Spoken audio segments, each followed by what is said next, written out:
The noon sun hit the earth like a blacksmith's hammer, and when the wind rose it did not cool so much as flay, pulling grit into eyes and mouths and the long half-healed wounds of the land. A vulture circled over a far cattle carcass with the patience of a priest. Heat shimmers laddered the distance, and everything that lived moved warily, as if the light itself could knife a body open. On the edge of that white blaze stood a ranch house bleached to bone, the paint long gone surrendered to weather and grief. On its gatepost a sheet of paper fluttered, nailed through at noon, its words spare as a headstone, and beneath it the dust drew a straight path from the road like a scar toward the porch. The ranch looked empty to anyone who did not know how to listen, but just behind the screen of silence a heart labored on, stubborn as a bull with a rope in its teeth. Before anything else, and before the story swallows you whole, a plain word aimed straight at you from this porch of splinters and sun. Before we begin this journey into the hard country of loss and choosing, subscribe to Wild West Love Stories, strike the bell like a branding iron against doubt, and ride with us. This is the kind of tale that leaves prints in the dust behind you, and you'll want the next trail when this one cuts off at the canyon's lip. He had written the notice without flourish, because Coulter Vane did not dress his hunger. Meals for one, room provided, must be moral and competent and able to stay. He took a rusted nail from his mouth, drove it through paper and wood, and with that small act confessed two needs at once, a cook and a witness. The nail sank true, and the ranch took it like a promise it would hold him to. Then the hours made the noise they always made, cattle shifting, a windmill giving its thin metallic sigh, the mind rehearsing an old death until even sorrow grew weary of itself. He had begun to forget the sign until footsteps arranged gravel into a language, and then the gate clicked, and then the shape of a woman resolved out of light and dust. She came in with 3 shadows shorter than her own. No apology announced them. The dress was sun-faded, the boots chalked with miles, the hair pinned up and already refusing, copper threaded through with fire where the sun dared it. The little one rode her hip as if her bones could be trusted. The middle clung to the family's one suitcase with knuckles white as the sky, the oldest dragging a sack that seemed to have survived 3 separate lives. Nothing begged. Eyes green as a storm noted the fence, the pump, the sag in the porch roof, the distance to the barn, the man who watched and did not move. In those eyes was the disciplined hush of a person who had learned that words could be stolen, traded, twisted, and so she spent them carefully as coins. Inside, time began to rearrange itself, for grief is a kind of stubborn clock, and now another clock joined it. Willa Hartley moved as if she had always known this house, and it had always known her. The stove answered to her hands with a surprised obedience, as if heat itself wished to be of use to her. The pantry, to which no one had spoken in years, yielded properly preserved jars in neat order by sundown. Bread rose and broke and wore a crust the color of forgiveness. Beans simmered with smoked pork until their smell draped the rafters in a kind of dusk before dusk. Cornbread lifted and surrendered, light enough to drift on breath. She did not ask for where. Her hands taught the room how to answer. The children worked like small citizens of a country in which no labor was beneath them and no chore beyond their dignity. Lark swept the floor with the kind of attention that gives meaning to the word care. Silas carried water, his mouth set, his eyes watchful. Boone was quiet in the way that tells of a child who has learned not to draw a world's anger by his noise. He did not ask her to stay. He did not ask her to leave. Coulter Vane, 35, with a face that had outlived storms, and the woman who used to braid her hair on this porch and set pies to cool on that windowsill, counted time in a new way. At night, when everything else slept, he lit the lantern and stood in the threshold of the room that had become a kitchen again and watched the house breathe, and it felt as if the ranch, which had been more tomb than homestead since the bullets, decided to try another day. In town, the mouths made their offerings. Tongues in a general store always think themselves priests. The words spilled, weighed, and wounded with the casual precision of people who have never needed the mercy they withhold. The accusation came as predictably as sunset. She was no kin, he was no husband, children needed rings and records to deserve bread. He had learned the mathematics of slander in younger days when a man's name was a coin others passed among themselves. He did not spend any answer on them. Willow walked through the thicket of stairs and learned again the old choreography of moving through rooms where some thought they owned the air. A man who chewed a matchstick and wore a vest that believed itself a shield leaned against the saloon rail and suggested a woman like her did not belong here or anywhere. When Coulter came up out of the light and the heat like a slow apparition and stood there without raising his voice, something in the room remembered that there are quiets more dangerous than rage. The man's mouth dried, his hands rose, the matchstick fell. The town drew back like water from a blade. It is a fact, written into the soil of that territory, that storms gather with the suddenness of regret. Wind from the west and heat from the ground and the particular malice of the season conspired one afternoon, and the sky went from gold to iron, as if a blacksmith quenched it above their heads. Horses sensed it before people did. The barn took the first insults, an old beam groaning like an animal. Silas, storm-brave, the way children sometimes are right up until they aren't, bolted for the noise. The flash of lightning made the inside of the barn briefly clean as noon and showed the boy huddled behind a half-collapsed trough, hands overhead, the shape of fear small and complete. Coulter went in without thought. The mare reared, a hoof glanced, hay fell in a slow bright cloud, and the beam tore loose. He threw himself, the world narrowed to the length of a child's back and the weight of falling wood, and his shoulder took the blow. Pain was a white knife, and then a red fog, and then a black door. He kept his arms around the boy the way a man protects the one sentence that could clear him when the jury finally asks, and later they stumbled into the rain together. Willow ran barefoot through mud the color of sorrow and held her child and touched Coulter's cheek with a hand that trembled the way a hand trembles when it has just learned what it means to have something to lose again. The storm went into the hills exhausted. The ranch kept breathing. After storms, towns sometimes recalibrate. People who had earlier weighed other people's lives on cheap scales now carried boards and nails and pies, calling it neighborly, as if the word wasn't late. Gossip lost its appetite when it faced a man who held a child who was not his blood, as if blood had never been the rule worth following. The preacher's wife pretended at first she had come only to ask after the fence, but her hands found Silas's bandage with the familiarity of old sorrows. The preacher's wife stayed late, and when she left, Willa held a silence in which trust might one day grow. At night, while pain laced Coulter's sleep into narrow little strips that barely covered him, Willa moved through the house the way you move through a room where someone is convalescing and everything you do must be reasonable and kind even when no one sees it. Tools found their proper places. Coffee lost its bitterness. A towel appeared where a shoulder might need it. Their eyes met more and more, and each time they did, it was as if they had looked up simultaneously from two different ledgers and found, surprised, that the sums matched. The frontier has its own calendar for revelations. On one of those evenings where the sky bleeds orange and later forgives itself with lavender, he told the fire her name, May. He did not use many words, but he used enough. A power lived in that offering, spare and faithful. Pumpkin and cinnamon rose like a hymn later in the room, and no one said what the meat meant because some sacraments do not require interpretation.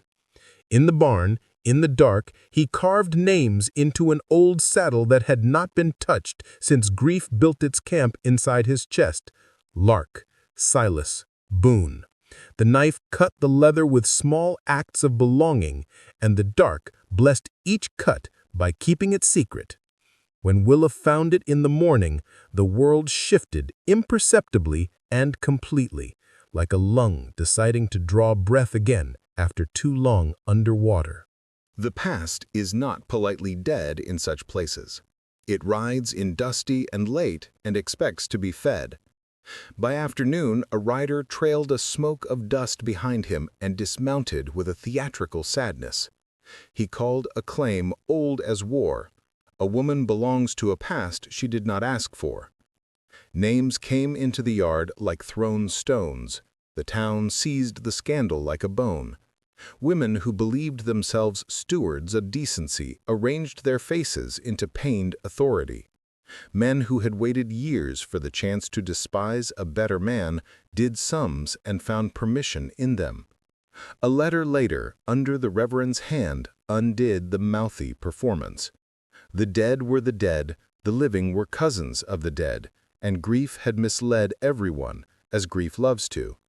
The impostor slunk off because there is only so long a lie can stand up under direct attention when a quiet man with a busted shoulder refuses to blink. Peace is not the natural state of a country like that. It is a brief treaty between brush fires. The truce held long enough for routines to grow muscle. Dawn revealed children feeding goats with the reverence of altar boys. The day made sweat a kind of grace on forearms, and the night hushed the land until even coyotes deferred.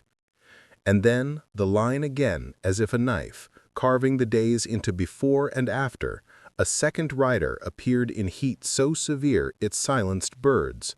This one wore a badge dull with dust and official hunger.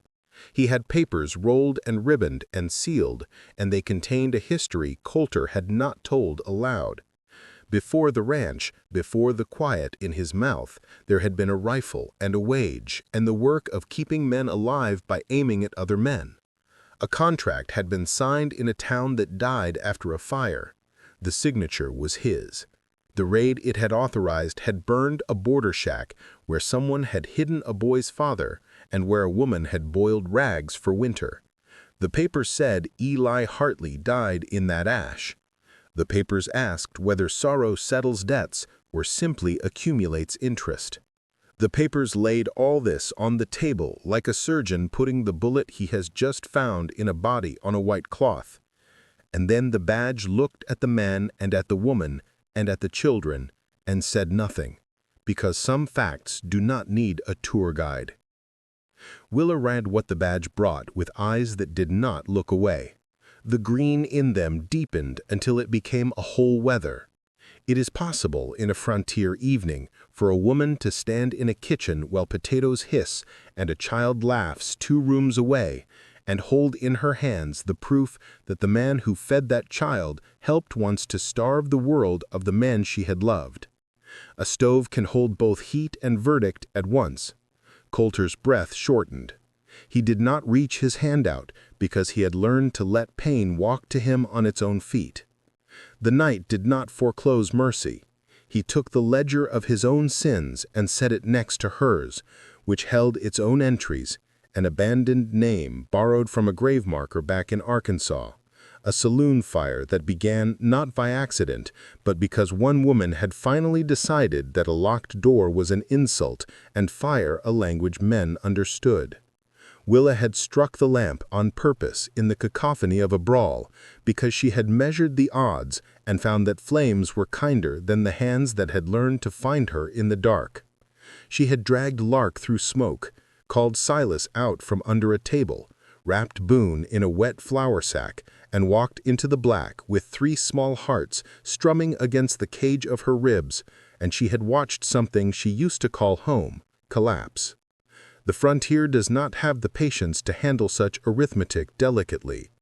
The badge took its papers and its hesitation and left, to sleep in a town where lies had fewer rooms to rent these days. It would have been easy to return to routine and pretend that the letter had not redrawn the map, but the land keeps what it hears. Each day from that dusk forward moved differently, as if gravity had been adjusted 1 notch toward honesty. Willa worked with the same attention as before, but each movement now was a petition or a refusal. She watched Coulter in the yard shouldering pain without complaint, and told herself that the man who had signed a paper years ago had also thrown his bones under a falling beam for her boy. Redemption did not cancel the math. It introduced new numbers, and the mind had to learn them. He decided to make an offering large enough to be either foolishness or faith. He planned a harvest dinner, lanterns strung from posts like little moons, tables borrowing their legs from every neighbor's kitchen, songs pulled out of a fiddle by an old hand whose fingers remembered what his pockets did not. The town came as if to a verdict. Lark tied ribbons in the blue dusk, while Silas, solemn and shining with oil on his boots, tucked a flower behind his ear and did not know he had saved the night already by doing something that beauty asked instead of fear. Boone slept on a pile of coats with the abandon of the truly safe. Willa moved through the light and the laughter like a new planet making its own orbit. When the music sighed itself out and the plates clinked in eulogies of supper, Coulter sat on the bench beside her with his hands folded as if in prayer. He did not kneel. Life had done enough kneeling for him.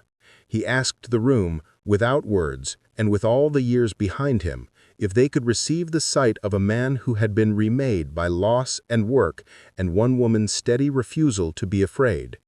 He turned to Willa, not to claim, but to ask whether choosing could be done without making a liar of the past. Her answer came not as sentence, but as touch. Hands found each other. The night held. Dawn wears its prettiness cheaply out there, but sometimes it earns it.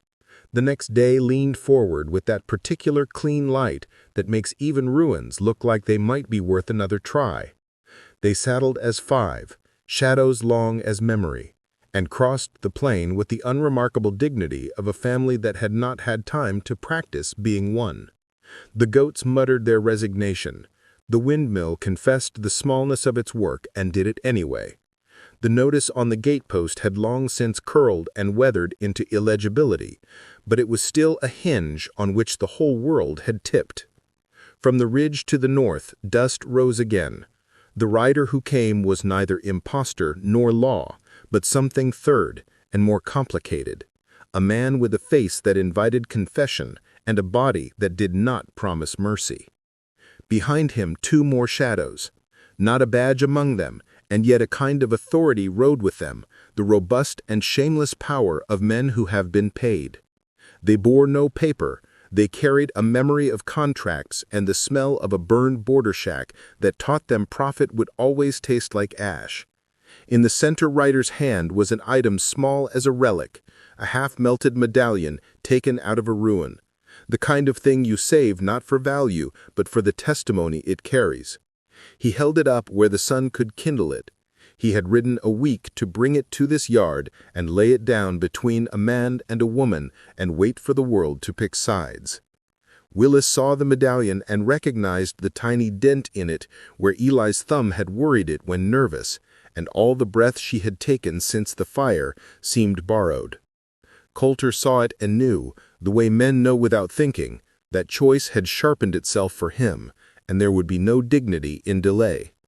The children, who had learned more from air than from letters, went very still. The oldest put her hand on the little one's hair and smoothed it as if that could quiet thunder. In the seconds that followed, the frontier taught again its one unchanging lesson. No one is allowed to be merely innocent. The center rider smiled the way a thin blade smiles when you draw it. He gestured behind him to the horizon where other dust smeared itself into being, the promise of more men, or a bluff, or both. The town was far enough that a shout would die before it found a friendly ear. The wind shifted toward the west, where storms start when they mean harm. The lanterns from last night made dull shapes in daylight, their glass clouded with breath and laughter spent. Coulter stepped forward just enough to place his body between that medallion and the woman who had loved the man it once touched. He did not speak because the land devours speeches. He measured distances, to trough, to fence post, to the slope of the yard where a body could make cover. He measured another thing, too, the more treacherous yardage between the man he had been and the one he had nearly become. Willa's hand went to the place in the pantry where a rifle slept. Her fingers were steady because it is possible to contain terror in bones if you have been required to before. She did not look to Coulter for instruction. The children moved as if they had practiced this in dreams they never spoke about. The center rider lifted his hand in an easy signal, the kind of move you make when you expect obedience. The two flanking horses angled out. Hooves chewed dirt. Leather squealed. A cloud passed over the sun as if the sky itself wanted to see this without glare. The badge from yesterday was nowhere. The town, for all its recent kindness, was busy with bread. The goats chewed with unbecoming confidence in the myth that men sort their own business. The crack of a rifle from the ridge turned the air thin. Bark burst from a fence post inches from Willa's shoulder. Another bullet made a ruthless punctuation in the rain barrel. Water began to pour with the sad surprise particular to ruptured things. Lark cried out once, sharp as a torn note, and then finished the sound by swallowing it, because some girls learn to turn sound into muscle. Silas pulled Boone toward the trough and lay his own small body over his brother's back with a seriousness that cut a woman in two even as it stitched her together. Coulter reached for the rifle he had not picked up for months except to oil it. The old logic rose in him like a hymn that had never left. His shoulder remembered the beam.